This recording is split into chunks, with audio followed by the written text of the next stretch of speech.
Bir 150. Bir çık veremiyorum. İşte de zaafında. Almadım 100'e verdim gitti. Ben de aldım gitti. Pazarlık payı bırak. 1.50. Ya da biraz var birası. 1.50. Birası var.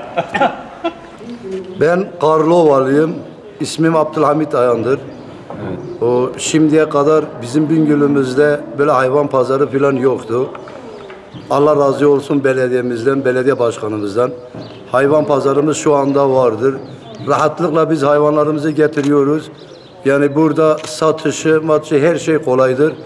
Bizim hayvancılık ve başkanımız Sayın Hacı Ali, ona da teşekkür ediyoruz.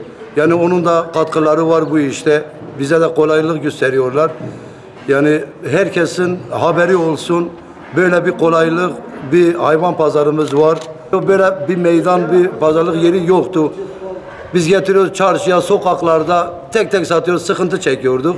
Şu anda rahatlıkla getiriyoruz, satıyoruz. Yani yerimiz boldur. Her şeyi, suyu, her şey, çay, her şeyi yani hizmeti dört dörtlüktür. İnsan rahatlıkla geliyor, çayını içiyor. Yani çok kolaylıkla aynen büyük şehirler gibi çok modern bir hayvan pazarı var. Yani ahuru var, yemi, samanı, her şeyi kolaylıkla getirip getiriyorsun. Yani bu kurbanlığı biz Karlova'dan getiriyoruz. Bingöl'ün her ilçesine getiriyoruz. Yani nerede hayvan varsa getireceğiz. Biz getirip burada rahatça satıyoruz. Küçük baş hayvanlar 1.200, 1.500'e kadar var. Büyük baş hayvanlar 7-8'den başlıyor, ta 20'ye kadar var. Var tabii. Tabii yani alıcılar çoktur. Her gün gelip gidiyorlar yani satıyor. Üçte birini satmışız, ikisi kalmış. Yani satışlar da iyidir. Millet gelip burada rahat alıyor. Aracını, gerecini getirip burada kesim yeri de var zaten.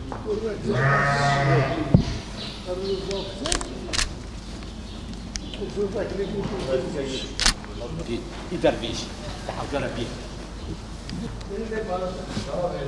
Allah kabul etsin dediler.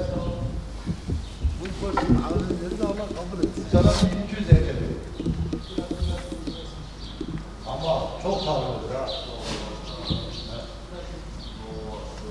Düşün bu kuşundan biz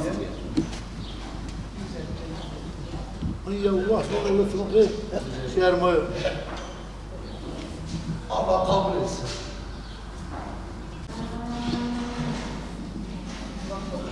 Eyvallah, tekrar Allah kabul etsin. Allah herkese nasip etsin. Belediye ve DAP işbirliğiyle yapılan çok güzel bir tesisimiz. Dolayısıyla başta Sayın Başkanımıza, belediye başkanımıza bu konuda bu fırsatı Bingöl'ümüze sunduğu için gerçekten çok teşekkür ediyoruz. Şu anda bu pazarın işletmesi için Koyun Keçi Birliği'ne devredilmiş. Biz de her zaman ilimize, ülkemize hizmet etmek için gerçekten özveriyle çalışıyoruz. İlimizde şimdiye kadar bu pazar konusunda gerçekten insanlarımız çok çile çekmişti. Bu nedenle yine de gayret gösteren tekrar belediyemize başta olan belediye başkanımıza gerçekten teşekkür ediyoruz. Biz Koyun Keçi Birliği olarak da insanlarımıza en iyi hizmetleri sunacağız. Bunda hiç kimsenin kuşkusu olmasın. Şu anda bu pazarda böyle laf olsun değil de büyük baş olsun, küçük baş olsun, kuzu, koyun, keçi, oğlak ne deyseniz pazarımızda şu anda mevcuttur. Bu nedenle insanlarımız ulaşımı da kolay olduğu için bütün Bingöl halkına sunacağız. Ta komşu illerine de biz bu konuda buraya cezbetmek için ne gerekiyorsa onu da yapacağız. Çünkü ilimizin ekonomisi %60'ı hayvancılık üzerinde. Dolayısıyla biz Koyun Keçi Birliği olarak bu hizmeti en iyi seviyede, en iyi şekilde sunmaya çalışacağız. Bundan sonra hiçbir tane vatandaşımız, yerli ve yabancı, asker ve polis, memur, vatandaş, kim olursa olsun hiçbir yerde sıkıntı çekmeyecek.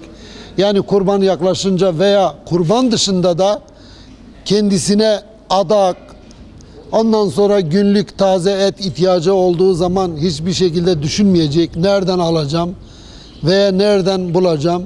Her zaman artık pazarın yolu bellidir, adresi bellidir. Ondan sonra gönül rahatlığıyla emin ellerde Koyun Keçi Birliği olarak şu anda Bingöl'ümüze sunduğumuz bu şekilde bu pazarı en iyi değerlendirmesini, biz de vatandaş herkes duyarlı olsun, pazarına sahip çıksın. Onun için her zaman hizmete devam edeceğiz. İnşallah bundan sonra herkes gönül rahatlığıyla gelip burada kendi gönüllü için işte hanımıyla gelecek, çocuğuyla gelecek. Çünkü merkez içerisinde yakın yerde, başka yerde, köylerde, sokaklarda dolaşmayacak. Adresi bellidir. Gelip burada hem gölgede oturacak, hem çayını yudumlayacak, hem de en iyi hayvanını seçip o şekilde bundan sonra o hizmeti vereceğiz. Şimdiden herkesin kurbanı kabul olsun Cenab-ı Allah. Bundan sonra herkesin bayramı da mübarek olsun. Şahsınız da bu konuda çok ezveriyle çalışıyorsunuz.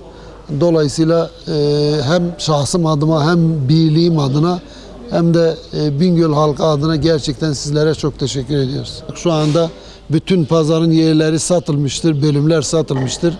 Herkesin bellidir nereye hayvanını getirecek.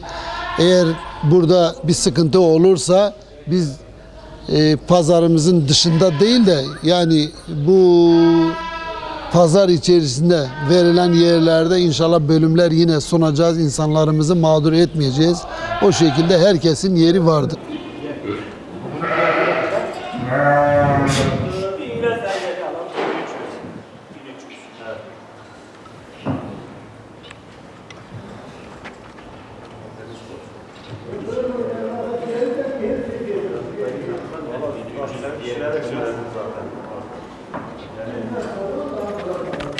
Hayvan güzel.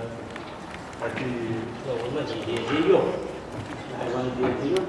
Söyle bir şeyler söyle de. Bunu bir alalım. O elinde senden Bir şeyler söyle. Yok ondan gerçekten ondan aşağısı da. Bazıları fayda yapar.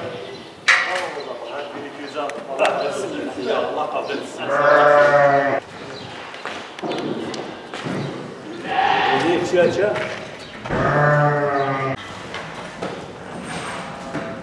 Ne bizim tursun?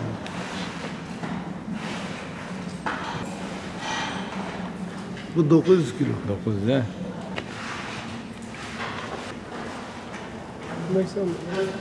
Evet.